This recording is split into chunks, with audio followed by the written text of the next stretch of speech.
Nous sommes là pour dire et pour réclamer, donner la parole au peuple noir, laisser entrer les peuples noirs sur la grande scène de l'histoire.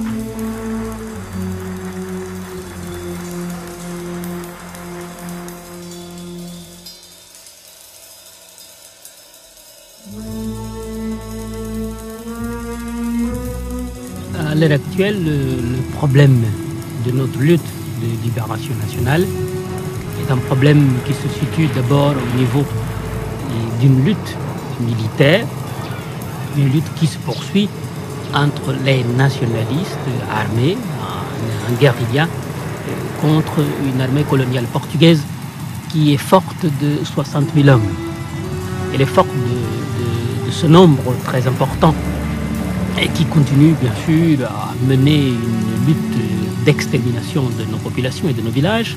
Mais nous avons de notre côté d'abord l'esprit de l'insurrection de tout un peuple mobilisé contre le colonialisme et pour son indépendance, avec des groupes de guérilla au sein même d'une véritable armée de libération nationale.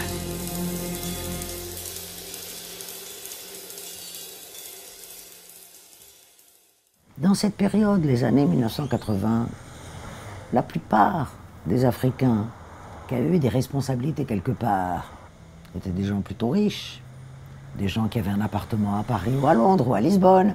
Mario était d'une intégrité absolue.